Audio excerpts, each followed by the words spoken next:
கேட்ட சின்னமே கிடைத்திருக்கிறது, புது சின்னம் கிடைத்திருக்கிறது. அது மக்கள்கிட்ட கொண்டு போய் சேர்க்கறதுக்கு உண்டான ஒரு ஈஸியான சின்னம் கிடைத்திருக்கிறது. இந்த விசிலுங்கிறதுக்கு ஒரு பாசிட்டிவ் சைன் ஆஃப் இது இருக்குது. இன்றைக்கி பொது சின்னமே கொடுக்காம சில கட்சிகளுக்கு அங்கங்கே தனி சின்னங்கள் கொடுத்துருக்காங்க. இப்போ உங்களை அடித்து நொறுக்கு திடீர்னு ஒரு பாசிட்டிவ் சைன், ஒரு பெரிய பாசிட்டிவ் வைப்ரேஷன், ஒரு குட் நியூஸ் வருதுங்கிறப்ப அப்போ சம்திங் ஃபீஸிபிளாக முடிஞ்சிருக்கு. இப்போ அந்த கரூர் சம்பவத்துக்கு அப்புறமேலே சுப்ரீம் கோர்ட் ரொம்ப ஃபேவரபுளாக அவங்களுக்கு இருந்தப்பயே சென்ட்ரல் கவர்மெண்ட் அவங்க கிட்ட கொஞ்சம் இணக்கமாக இருக்கிறது ஓகே அப்படின்னு தோணுச்சு. இப்போ எனக்கு வந்த தகவல்கள் 3 ஆப்ஷன் அவர் கொடுக்கப்படுது. ஒன்று, நீ பிஜேபி கூட வந்துரு, என்ன பலப்படுத்து, இல்லை திமுகவை பலவீனப்படுத்து. விஜய் 31ல் சிஎம் ஆகட்டும், ஆனால் இப்போ டிஎம்கே வருமே, அதை எப்படி தடுக்கிறது அப்படிங்கிறப்ப இந்த நேரத்தில் விஜய் தேவை அப்படிங்கிறப்ப பிஜேபி வேணும்னு முடிவு பண்ணிட்டா அதை மீறி நிற்கிற தெம்பு திராணி யாருக்கு இருக்குது? விஜய் சாதாரணமாகவே மிரட்டினால் பயப்படக்கூடியவர்.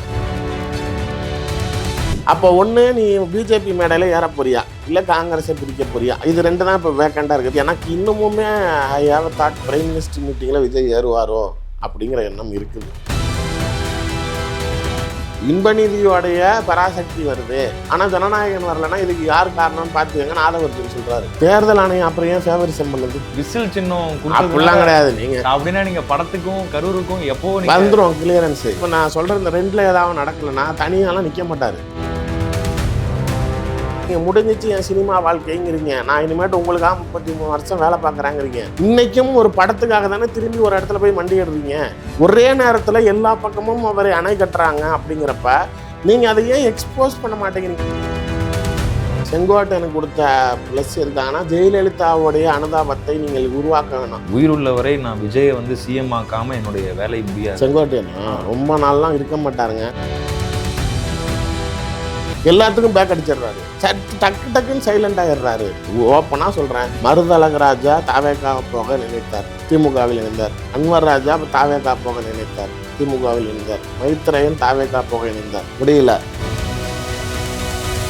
இப்போது புதிய அறிமுகம் ஆச்சி ஹோட்டல் சாம்பார் 50 கிராம் ரூபாய் 20 மட்டுமே.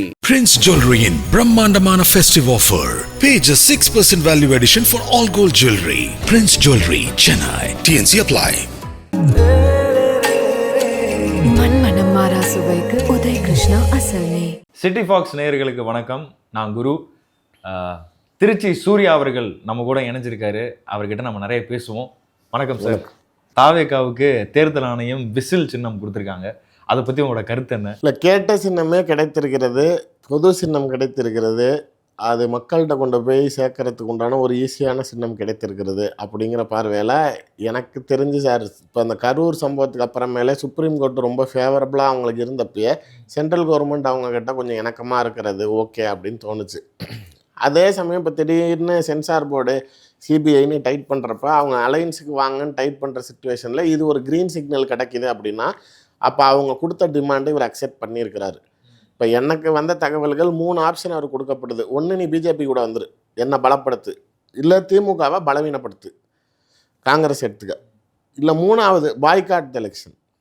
இது ஏற்கனவே அவங்க செய்கிறது தான். ரஜினி எப்படி தான் அரசியல் ஆரம்பிங்க, கட்சி ஆரம்பிங்கன்னு பிஜேபி உசுப்பெத்துச்சு. திடீர்னு நான் வரேன், சிஸ்டம் சரியில்லை, நான் வந்துட்டேன், இனிமேட்டு நம்ம இறங்குறோன்னாரு. திடீர்னு எங்கடான்னு கேட்டால் அவர் ஹைதராபாத் அப்போலோவில் போய் உடம்புலன்னு படுத்துக்கிட்டார். அதான் உடனே அவங்க திடீர்னு பாய்காட்டுங்குவாங்க. அந்த பொலிட்டிக்கல் சிச்சுவேஷன்ஸ் மாறுறப்ப அவங்களுக்கு சில இடங்களில் தேவையில்லைங்கிறப்ப இப்போ என்ன பாய்காட்டுக்கு ஏன் போகணும் அப்படின்னா, நீ தனியாக நிற்கிறதுனால எனக்கும் நாளைக்கு வாக்கு சதவீதம் அடிபடுது.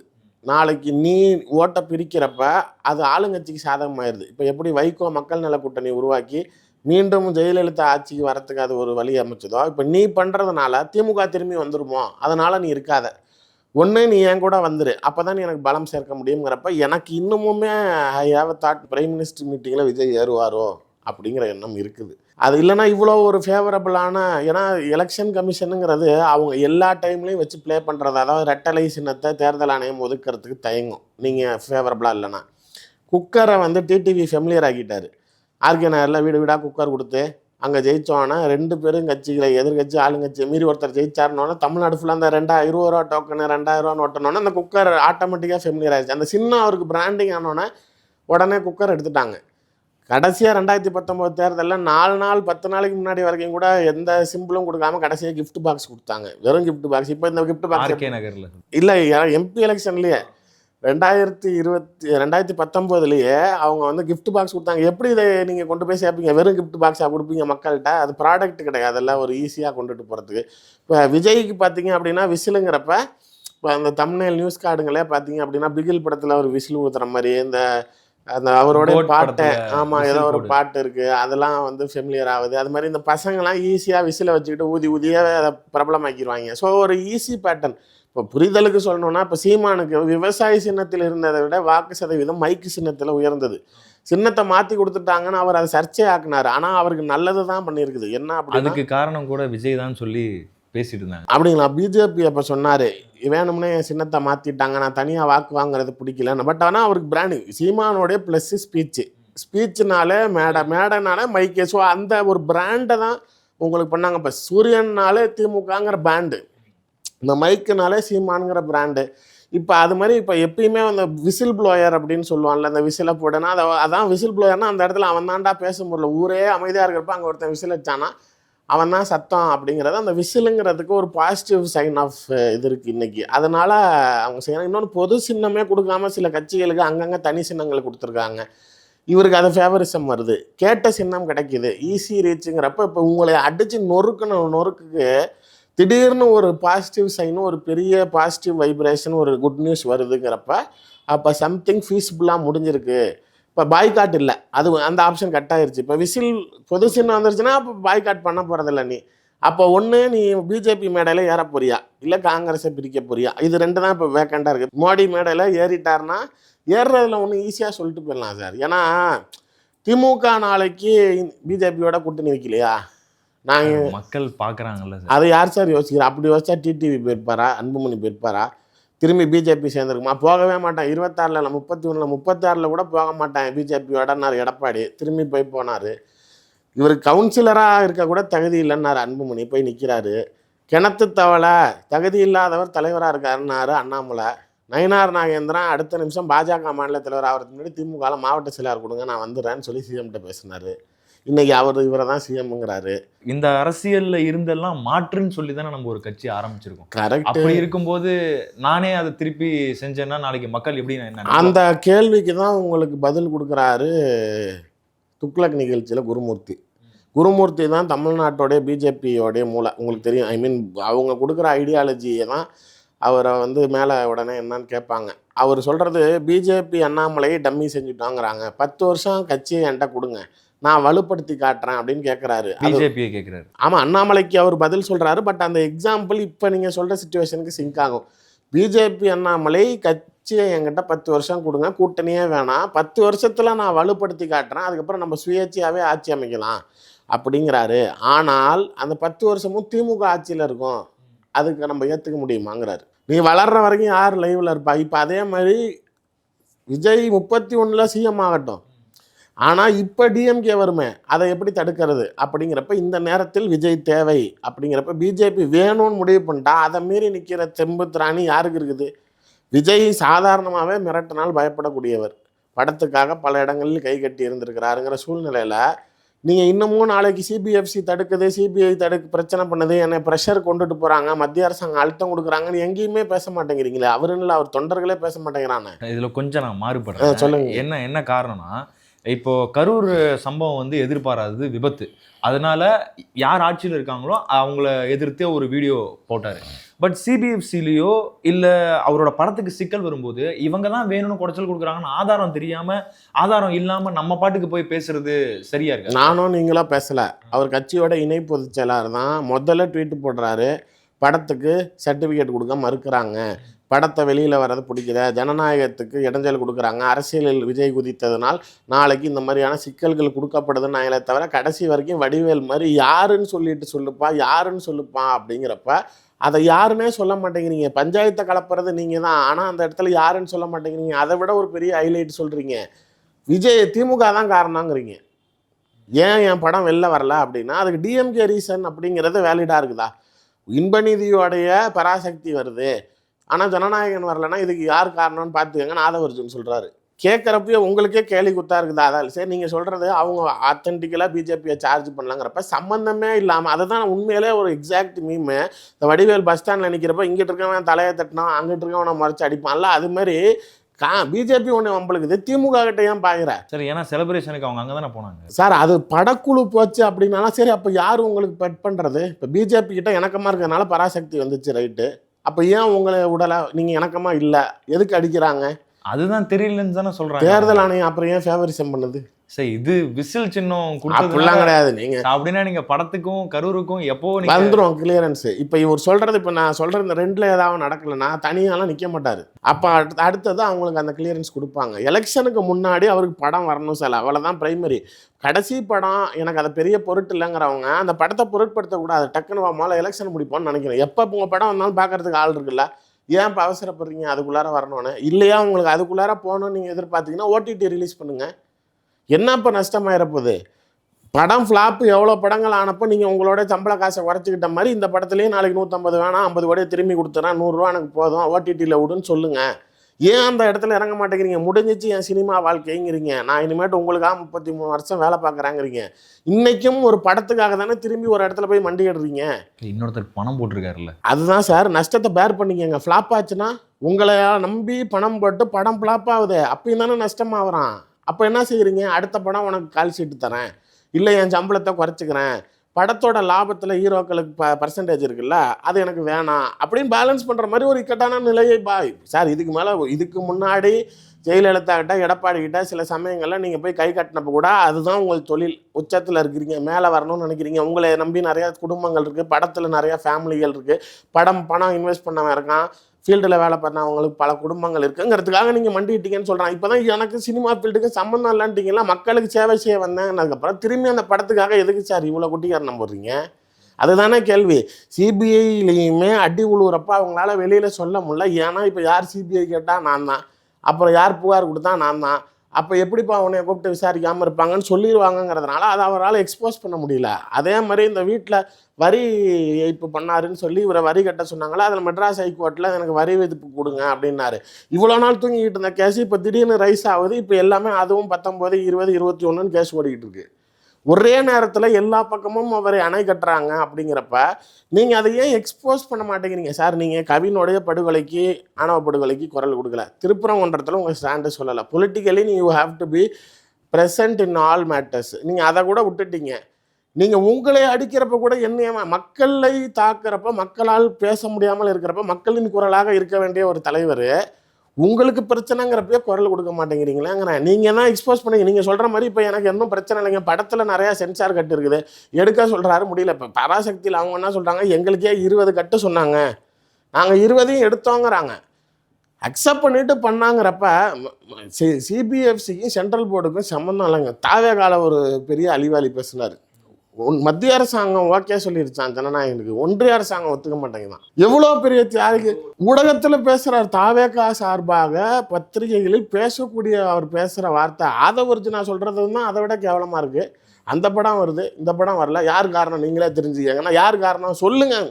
வடிவேல் மாதிரி தான் இருக்குது சீரியஸாக. ரன்னமாயிரு யாருக்கோ அப்படிங்கிற மாதிரிலாம் இருக்குது. ஏன் சொல்ல தயங்குகிறீர்கள்? என் பேரை நான் சொல்லுவேன், உங்கள் பேரை நீங்கள் சொல்லுவீங்க, சேனல் பேரை சொல்லுவீங்க, தப்பு இல்லை, தைரியம் அதானே. அதை தான் நான் சொல்கிறது. அரசியல் ரீதியாக நாளைக்கு இருக்கக்கூடியவர்கள் அதை கட்ஸாக ஃபேஸ் பண்ணுவோம். இப்போ நான் நாளைக்கு எனக்கு எவ்வளோ அச்சுறுத்தல்கள் வந்திருக்கு, எனக்கு மிரட்டல் வந்திருக்கு, நான் எங்கேயுமே பின்வாங்க மாட்டேன், வா பார்த்துக்கலாங்குவேன். 1-1 நான் யாராக இருக்கட்டும். திருமாவளவனுக்கும் எனக்கும் 1-1 சண்டை வந்திருக்கு, வேல்முருகனுக்கும் எனக்கும் 1-1 சண்டை வந்திருக்கு ஊடகத்தில். நாளைக்கு எவ்வளவோ விஷயங்கள் நாளைக்கு எனக்கு உன போட்டுரும், அதை வெளில விட்டனான் இருக்கான், வெளில தான் எக்ஸ்போஸ் பண்ணியிருக்கிறேன். எவ்வளோ என் வீட்டில் இது வரைக்கும் 2 தடவை பெட்ரோல் குண்டு வெடிச்சிருக்குது. எதுக்குமே நான் பின்வாங்கினதே இல்லை. எனக்கு இருக்கிற பேரை நாளைக்கு அவனை சும்மா கூட விட்டுரு, அவன் செய்ய மாட்டான், நீ போய் அவனை நோண்டினா அவன் ஏறிக்கிட்டு வம்புள் பாங்குவாங்க. உதயநிதியை சொல்லுங்கள், சனாதனத்தை பற்றி பேசினார், எல்லா பிற மாவட்டங்களில் எஃப்ஐஆர் பதிவு பண்ணீங்க, நீதிமன்றத்தில் வழக்கு போட்டீங்க, ஒரு சாமியார் அவன் தலையெடுத்துருவா 10 லட்ச ரூபா பணம் தராங்க, நீங்கள் பின்வாங்கினாரா? இல்லை ஒரு பேருக்காக கூட நாளைக்கு இல்லை நான் என்னுடைய கட்சி கொள்கையை தான் நான் பேசினேன், இதனால் யாருக்கும் வருத்தம் ஏற்பட்டுனால் நான் வருந்துகிறேன் அப்படின்னு கூட உதயநிதி இறங்கலை. கிரிப்புனா அதான் சார், எலெக்ஷன் கிரிப்புங்கிறதா தான். மோடி கிட்ட நீ மோடியா லேடியான்னு கேட்டாங்க அந்த அம்மா என்னைக்காச்சும் அவங்க கிரிப்பை யார்கிட்டையாச்சும் விட்டு கொடுத்து பார்த்துறீங்களா? ஈவன் ஜெயலலிதாட்ட ஒரு விஷயம் என்னன்னா, தான் எடுத்த முடிவு தவறுன்னு தெரிஞ்சாலும் சரி எந்த சூழ்நிலையும் நோவே கெட்டிங் பேக்குங்குவாங்க. இவர் மேடையில் மட்டும்தான் நோவே கெட்டிங் பேக்குங்கிறாரு, எல்லாத்துக்கும் பேக் அடிச்சிடுறாரு, டக்குன்னு சைலண்ட் ஆகிடுறாரு, குரல் திடீர்னு காணா போயிடுறாரு. இவரை ப்ரெசன்ஸே இருக்க மாட்டேங்குது, இவரை ரீச் பண்ணுறது கஷ்டமாக இருக்குது. இவர் கட்சி நிர்வாகிகளே இவர்கிட்ட சில விஷயங்கள் சொல்கிறதுக்கு தப்பு முடியலங்கிறாங்க. ஓப்பனாக சொல்கிறேன், மருதழகராஜா தாவேகா போக நினைத்தார், திமுகவில் இணைந்தார். அன்வர் ராஜா தாவேகா போக நினைத்தார், திமுகவில் இணைந்தார். மைத்ரேயன் தாவேகா போக இணைந்தார், முடியல. நாஞ்சில் சம்பத்து கிளியரன்ஸ் கொடுத்தது காரணம் திமுக மேலே இருக்க காண்டில் அங்கேருந்து ஒருத்தர் வராருங்கிறதுக்காக. செங்கோட்டையனுக்கு கொடுத்த ப்ளஸ் எதுக்காகனா ஜெயலலிதாவுடைய அனுதாபத்தை நீங்கள் உருவாக்க வேணும். ஏன்னா நீங்கள் அண்ணாவை எடுத்துக்கிட்டீங்க, பெரியார் எடுத்துக்கிட்டீங்க, எம்ஜிஆர் வரைக்கும் வந்துட்டீங்க. ஜெயலலிதாவை எடுக்க முடியாது, ஏன்னா உடனே எல்லாம் ஊழல் குற்றவாளின்றான். நீ எப்போ அப்புறம் புது தலைவருங்கிற, நீ போய் ஒரு ஊழல் குற்றவாளியை நீ ரோல் மாடலுங்கிற, அப்போ ஊழல் பண்ண தான் வந்தியான்னு வேறு மாதிரி போயிடும். அதுக்கு செங்கோட்டையனை கூட்டிகிட்டு வந்து ஜெயலலிதாவை எடுத்துக்கிட்டா அப்படி. ஏன்னா ஏடிஎம்கேவுடைய ஓட்டர்ஸை அப்படியே புல்லவர் பண்ணும், உன் தலைவர்கள் எல்லாத்துக்கும் நான் மரியாதை கொடுக்குறேன் பார் அப்படின்னு அவர் ஒரு இமேஜை கிரியேட் பண்ணும். ஸோ இது ரெண்டும் அவங்க கிளியரன்ஸ் கொடுத்தது இந்த காரணத்தினால மட்டும்தானே தவிர மற்ற எல்லாருமே நாளைக்கு இப்பயும் வைத்தியலிங்கம் அங்கே போக வேண்டியது அவங்க இது பண்ணல, அக்சஸ் இல்லை. எனக்கு தெரிஞ்சு நிறைய திமுகவில் சார்ந்த அதிமுகவை சார்ந்த முன்னாள் அமைச்சர்கள் நிறைய பேர், கோகுலேந்திரா எனக்கு ஓப்பனாக சொன்னதே, அந்த அம்மா வராங்கிறாங்க, விஜய் கிளியரன்ஸ் இல்லை. இது மாதிரியான விஷயங்கள் நீங்கள் ஒரு அக்செப்டன்ஸ் இல்லை, தலைவர்களை ஏற்க மாட்டேங்கிறீங்க. இப்போ செங்கோட்டையனுக்கு ஒரு வழி இல்லாமல் வந்தார், அங்கே அவமானப்படுத்துகிறாங்க, சரியான முக்கியத்துவங்கள் இல்லை, மரியாதை கொடுக்க மாட்டேங்கிறாங்கங்கிறாங்க. ஒரு 3 நாளைக்கு முன்னாடி கூட ஒரு இன்டர்வியூ கொடுத்துருந்தாரு, உயிருள்ளவரை நான் விஜயை வந்து சிஎம் ஆக்காமல் என்னுடைய வேலை முடியாது. செங்கோட்டையன் ரொம்ப நாள்லாம் இருக்க மாட்டாருங்க, நாஞ்சில் சம்பத்து சொல்கிற மாதிரி தான். இல்லை, அவர் செங்கோட்டையனை பொறுத்த வரைக்கும் இங்கேருந்து இவர் விரட்டி விட்டார், பிஜேபி பேச்சை கட்டுட்டு வெளில வந்துட்டார். இப்போ ஓபிஎஸ்க்கு என்ன ஆச்சு கதி, பிஜேபி பேச்சை கட்டவங்கள. இப்போ அவர் வேளை அவர் அரசியல் வாழ்க்கையை ஒன்றும் இல்லாமல் ஆக்கிக்க முடியுமா ஓபிஎஸ் மாதிரி? அடுத்த கட்டத்துக்கு நகரணுங்கிறப்ப வேறு வழியே இல்லை. அப்படிங்கிறப்ப விஜய்க்கு ஒரு ஆதரவு இருந்துச்சு. இவர் நேரம் கரெக்டாக இவர் கேட்குறப்ப மற்றவர்களுக்கு நோ சொன்ன விஜய், மற்றவர்களை பொறுத்துருங்கன்னு சொன்ன விஜய் இவரை சேர்த்துக்கிட்டாரு, அவ்வளோதானே தவிர அங்கே இருந்ததுக்கு எதாவது பேசி தான் சார் ஆகணும். ஏன்னா இங்கே ஒன்றுமே இல்லாமல் போயிட்டாரு. இப்போ இருக்கிற இடத்துல சில சங்கடங்கள் இருக்க தான் செய்யும். இப்போ நான் பிஜேபிக்கு போனப்பையும் என்னைய நாளைக்கு டிஎம்கே ஸ்லீப்பர் செல்லுங்குவான், அங்கே ஏற்கனவே இருக்கிறவங்க.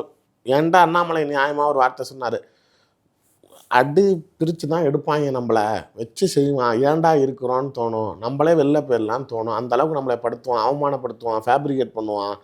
நாளைக்கு சும்மா இப்போ அங்கே அப்படி தான் நடந்துச்சு. ஒருத்தவங்க எனக்கு கஷ்டம், எனக்கு ஒரு பிரச்சனைன்னு அழுகுறாங்க, ஒரு லேடி பிஜேபியில் இருக்கும்போது. ஆமாம், நான் போய் அவங்கள கன்சோல் பண்ணுறதுக்காக போகிறேன், எனக்கு பார்த்தே ஆகணுங்கிறாங்க. சரி, நம்ம வீட்டுக்கு வர சொன்னால், லேடியை வர சொன்னால் தப்பாயிரும், நான் அவங்க வீட்டுக்கு போகிறேன். அவங்க ஆஃபீஸுக்கு போனப்போ என்கிட்ட பேசிக்கிட்டு அது மேலே ஏதாவது கேமரா வச்செல்லாம் எடுத்துகிட்டு நான் அவங்கக்கிட்ட தப்பாக பேசினேன் அப்படின்ட்டு பஞ்சாயத்தை கூட்டிடுச்சு. இது எதுக்குன்னா நம்மளை நெகட்டிவாக ஃபேப்ரிகேட் பண்ணுறப்ப அவர் என்கிட்ட சொல்கிறாரு, இது மாதிரிலாம் பண்ணுவாங்க, இது மாதிரிலாம் செய்வாங்க. என்னன்னா 30 வருஷம் 40 வருஷம் இதே கட்சியில் இருக்கிறவன் அவன் அவன் பேரை சொன்னால் யாருக்கும் தெரியலன்னு வருத்தத்தில் இருப்பான்.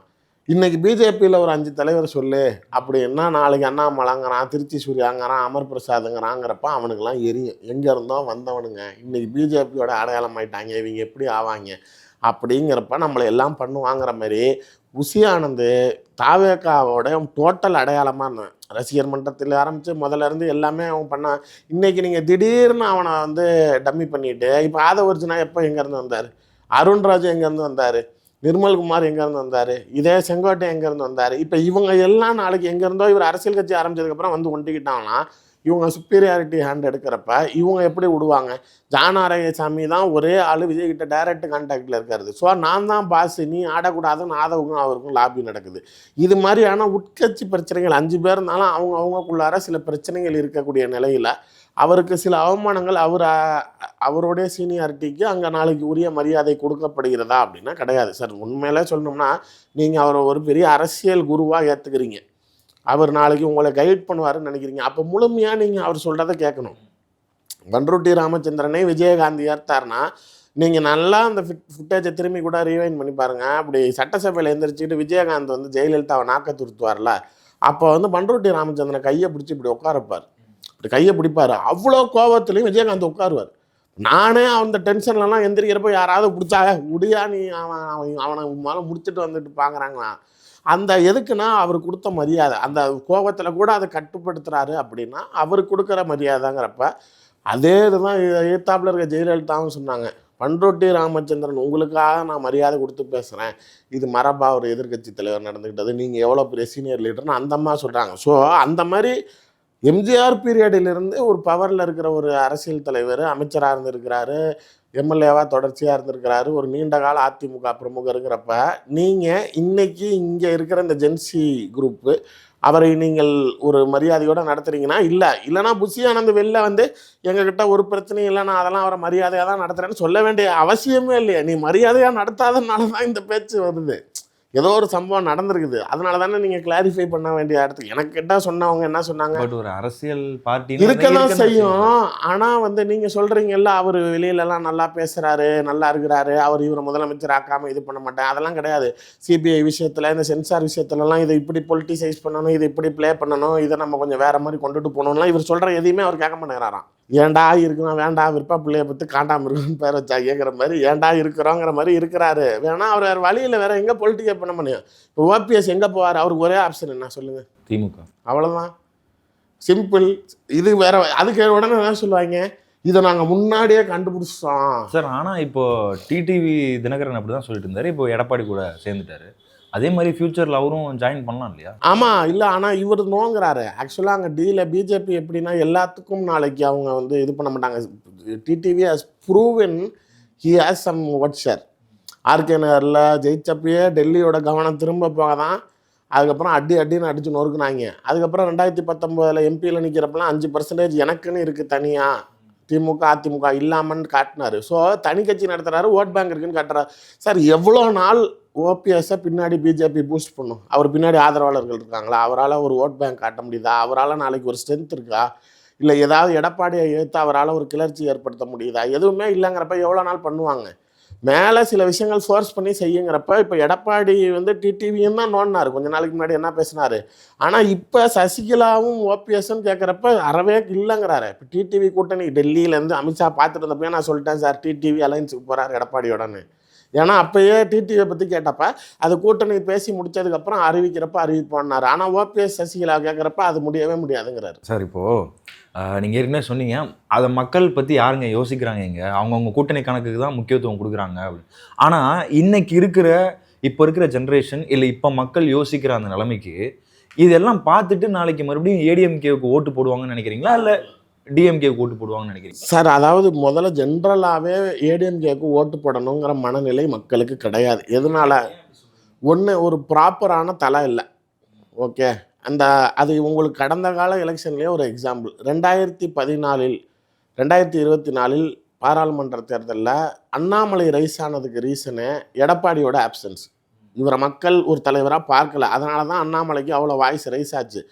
சாம்ராஜ்யமாக ஒரு பாரம்பரிய கட்சி ஏடிஎம்கே பிஜேபி கிட்ட 7 இடத்துல டெபாசிட் போகுது, தோற்று 14 இடத்துல 4வது இடத்துக்கு போகுது, பிஜேபி 3வது இடம். அதாவது நீங்கள் என்ன சொல்கிறீங்க, இங்கே தமிழ்நாட்டில் பிஜேபிக்கு ஏடிஎம்கே இல்லைன்னா ஒன்றும் இல்லைங்கிறீங்க. கடைசி அந்த ஆள் வந்து ஏடிஎம்கேவே ஒன்றும் இல்லைன்னு ஆக்கிட்டார். நீங்கள் அவருக்கு பின்னாடி போகிறீங்கன்னா அப்போ யார் இங்கே சர்வைவல் இண்டிவிஜுவலாக நாளைக்கு டெவலப் ஆகிறா? இது எதனாலன்னா உங்களுடைய இன்கேப்பபிலிட்டி. உன்னால் இயலாமைத்தனா. 26 இன்னைக்கு விஜய் வந்து தாவேகாவா இல்லை திமுகவான்னு சொல்கிறதுக்கு காரணம் என்ன? எதிர்கட்சி தலைவராக இருக்கிற நீ தான் துணை முதலமைச்சர் சொல்றாரு. அதுக்கு காரணம் என்னன்னா ஆட்சியில் இருக்கவங்க கூட தான் நமக்கு நேரடி போட்டி அப்படின்னு. இதே ஒருவேளை அதுதான் சொல்றேன், நீங்க அவங்களை அடிக்கவே இல்லையே, எங்க பேசுறீங்க, என்ன செய்றீங்க? இப்போ என்ன காரணம்? ஏன் அவங்க எடுபட மாட்டாங்க சார்? பேசுறாரு சார், பேசலன்னா சொல்லக்கூடாது. இப்போ கிட்னி திருட்டுன்னு பேட்ச் போட்டு போறாரு, எல்லா இடத்துலையும் டேமேஜ் பண்றாரு. மக்கள் மத்தியில் அது வரவேற்பை பெறுகிறதா, கவனம் பெறுகிறதாங்கிறதெல்லாம் தான் இருக்குது. நீங்க துணை முதலமைச்சர் சொல்றாரு 200 வருஷம் ஆனாலும் நீங்களே பொதுச் செயலாளராக இருங்க, வேற யாரையும் விடாதுங்கிறாரு. அப்போ உங்களை எவ்வளோ வீக்காக பார்க்குறாங்க. நீ ஏன் இருடா, அப்போதான் நான் ஈஸியாக ஜெயிக்க முடியும். அதையும் சொல்றாரு, நாங்கள் எங்களுக்கு வேணுங்கிறதெல்லாம் நாங்கள் எல்லாம் கொஞ்சம் செஞ்சு முடிச்சுக்கிறோம், நீங்களே இருங்க அப்படிங்கிறாரு. அப்போ உங்களை எதிர்கட்சிகள் உங்களை எப்படி பார்க்குறாங்க, ஹேண்டில் பண்ண நினைக்கிறாங்க அப்படின்னு யோசிங்க சார். ரியாலிட்டி உங்களை ஏன் நாளைக்கு அக்செப்ட் பண்ணிக்க மறுக்கிறாங்கம்மா. இப்போ ஒன்றும் இல்லை, நான் விஜய் எடுத்துக்கோங்க, அவர் பேசுகிறாரு, எடப்பாடி பேசுகிறாரு மேடைகளில், எது மக்கள்கிட்டயோ இல்லை ஊடகங்கள்லேயோ பேசும் பொருளாகுது? விஜய் அவர்களுக்கு ரைட்டு, அல்டிமேட்டாக அவ்வளோதான். அதே தான் நயினார் பேசுகிறாரு, அண்ணாமலை பேசுகிறாரு, எது பேசும்? அண்ணாமலை. அவ்வளோதான். இதுதான் மக்கள்கிட்ட பேசுகிறதெல்லாம். இவங்க 2 பேருமே ஒன்று தான் பேசுகிறாங்க. ஆனால் கண்டென்ட் மக்கள் மத்தியில் எது வரவேற்பை பெறுகிறது அப்படிங்கிறப்ப மாற்றத்துக்கு உண்டான தலைவருக்கு மக்கள் தேடுறான். ஆனால் அதுக்கு நிற்கிறவன் எல்லாருமே மாற்றத்துக்கு உண்டான தலைவன் இல்லை. ஒரு நம்பிக்கை வரணும். ஆமாம், அந்த தலைவன் நீதாங்கிற நம்பிக்கையோ அந்த எண்ணத்தையோ மக்கள் மத்தியில் உருவாக்கக்கூடிய ஒரு தலைவன் பின்னாடி, சீமான் பின்னாடி கூட அப்படி சில பேர் நினைக்கிறானே, மாற்றத்துக்கு உண்டான தலைவன் இவன் தான் நினைக்கிற அளவுக்கு சீமானுக்கு இருக்கிற இண்டிவிஜுவாலிட்டி எடப்பாடிக்கு இருக்கான்னா இல்லை. நீங்கள் இதுதான் இங்கே சார் ஓப்பனாக சொல்லணும்னா, ஓப்பனில் சொல்லவும் சரி, எடப்பாடி சரி, 2 பேருமே மக்களால் தேர்ந்தெடுக்கப்பட்ட முதலமைச்சர்கள் கிடையாது. அவங்க எல்லாம் காலத்தினால் நாளைக்கு ஆட்சியாளர்கள் நாளைக்கு கொண்டாந்து உட்கார வைக்கிறவங்கிறப்ப நீங்கள் எவ்வளோ நாள் நாளைக்கு அவங்கக்கிட்ட வந்து நீங்கள் என்ன தான் பூஸ்ட் பண்ணாலும், பழனிசாமியோட இன்றைக்கி மைண்ட் செட்டு நீ 10 தோல்வி பழனிசாமி இல்லை 18 தோல்வி பழனிசாமின்னு சொன்னால் கூட நான் இந்த நாற்காலியை விட்டு எந்திரிக்க மாட்டேன், நான் இந்த கட்சியோட பொதுச்செயலாளராக தான் இருப்பேங்கிறது மட்டும்தான். காசு கொட்டி கிடக்குது. பாரம்பரியமான நாளைக்கு ஒரு கட்சி நம்ம கையில் இருக்குது, ஆட்சி கைக்கு வரும்னு நம்புறாரு. பட் அதுக்கு இந்தவன் சொல்கிற மாதிரி வடிவேல் சொல்ல என்னடா அவன் சொல்கிறான் அப்படின்னா, இல்லை அதுக்கு ஆசை இருக்கலாம், முகலட்சணம் இருக்கணும் இல்லைன்னு கேட்குறாங்கிற மாதிரி ஆசை மட்டும் போதுமா? அது இன்னைக்கு அரசியல் அந்த மாதிரி மாறிடுச்சுன்னு சொல்றீங்களா? எடப்பாடியால் அப்படி மாறிடுச்சுங்கிறேன். இல்லை நம்ம தமிழ்நாடு ஸ்டேட் அப்படி தான் பார்த்து பழகிருக்கு, அதனால எடப்பாடி அவர்கள் அவரோட ஃபேஸ் வேல்யூ வச்சு எதுவும் பண்ண முடியாது அப்படின்னு சொல்கிறீங்களா? சார் அது கண்டிப்பாக இருக்கும். இன்னொன்று ஒரு விஷயம் வச்சுக்கோங்களேன், எப்பயுமே ஒரு தனித்துவமாக நிற்கிற ஒரு இண்டிபெண்ட்டாக நிற்கிற லீடர் பின்னாடி தான் யாரோ ஒருத்தர் வந்து நிற்கணும்னு நினைப்பாங்க. இப்போ ரஜினி வந்து ஒரு படத்தில் சொல்கிற மாதிரி தான், you are a leader, you should not follow everybody, you should lead எவ்ரிபடிங்கிற மாதிரி அடிமையாகவே முகம் காட்ட தெரிந்தவர்கள் பழனிசாமி. இதுக்கு முன்னாடி சசிகலா அம்மா டேபிள், இப்போ எல்லாமே திமுகவில் தானே சொல்கிறார், டேபிளுக்கு கீழே போயிட்டார்னா அது நீங்கள் எப்படி பதவி ஏற்றீங்கிறதுலேருந்து விமர்சனம் ஆகிறது. அதற்கப்புறம் அமித்ஷா காலில் உளுந்து கிடக்கிறாரு, இப்போ மோடி காலில் உளுந்து கொடுக்குறாரு. இப்போ திரும்பியும் போய் நீங்கள் பிஜேபி கிட்ட வெளியில் வந்தப்பயே உங்களுக்கு கிரிப் இல்லை, திரும்பி நீங்கள் போய் பிஜேபி காலில் உளுந்தீங்க அப்படிங்கிறப்ப நீங்கள் ஒரு இண்டிவிஜுவாலிட்டி உள்ள லீடர் அப்படிங்கிற ஒரு கிரெடிபிலிட்டியை லூஸ் பண்ணுறீங்க, ஃபஸ்ட்டு ஃபேக்டர். செகண்ட் விஷயம், நீங்கள் மக்களின் கவனத்தையோ அல்லது அவர்களுக்கு கடுமையாக போராடி இவன் ஒரு நல்ல லீடர்ப்பா. இப்போ அண்ணாமலை எப்படி ப்ரூவ் பண்ணார்? அதாவது டிஎம்கே மேலே இருக்கிற ஸ்ட்ராங் அலிகேஷன்ஸு, ஒரு கரப்ஷனாக இருக்கட்டும், அமைச்சர்கள் மீது அடிக்கிறதா இருக்கட்டும், 1 to 1 டிஎம்கே வம்புழுக்கிறதா இருக்கட்டும், இந்த கடுமையான விஷயங்கள்லாம் அவர் சட்டசபையில் செய்கிறாரு எடப்பாடி. ஆனால் அது எங்கே செய்யணும்? மீடியா மத்தியில் செய்யணும், எல்லா மக்களுக்கும் செய்யணும்.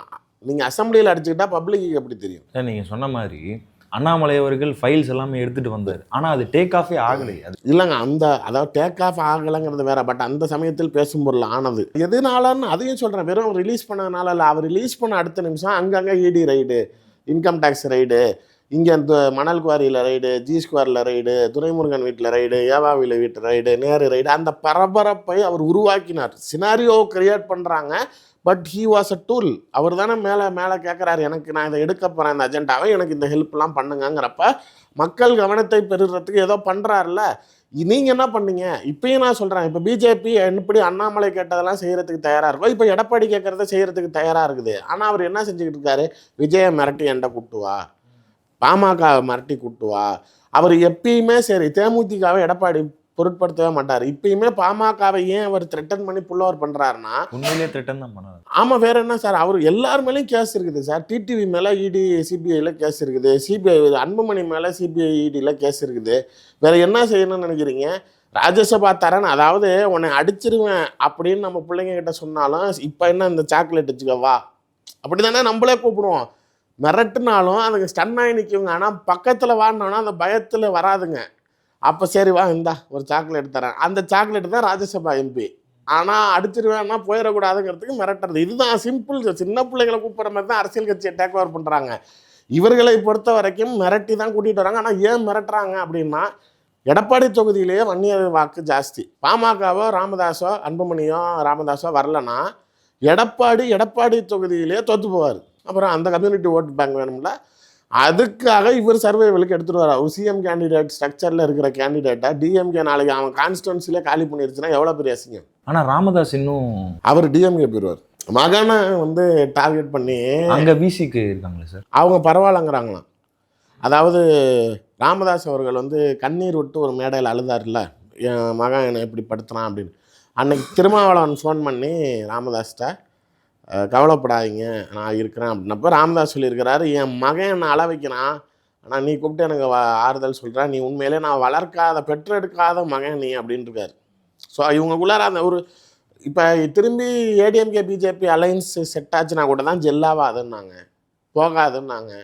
பட் அது மாதிரி இது கிடையாது சார். பாஸ் கரெக்டாக இருக்கிறாங்களா, இன்டாக்டாக இருக்குதா? இப்போ இவங்களை பொறுத்த வரைக்குமே அவர் நாளைக்கு அமைப்பு யாருக்கிட்ட இருக்குன்னு நான் காட்டி ஆகணும், இவனக்கிட்ட நான் சாதாரணமாக விடமாட்டேன்னு நினைக்கிறார். அன்புமணி மீது இருக்கக்கூடிய கோவத்தை வெளிக்காட்டுவதற்கு அவருக்கு வந்து எந்த எல்லைக்கும் போகிறதுக்கு தயாராக இருக்கிறார். ஒரு ஃபேமிலி ரிவெஞ்ச் ஃபேக்டர்னு வைங்க. அதுக்காக அவர் திரும்ப ஏன் இப்போ திமுகவை ஒழிக்கணும்னு திடீர்னு துரோகியான எடப்பாடியை டிடிவி ஏற்றுக்கலாமா? அதே லாஜிக்கு தானே. அப்படி போகிறப்ப போகலாம். பட் அங்கே வந்து எல்லாமே பொருந்தா கூட்டணியாக இருக்குது. இங்கே இது ஒன்று தானே தவிர மற்ற எல்லா கட்சிகளும் 2017 இப்போ வரைக்கும் இன்டாக்டாக தானே இருக்காங்க.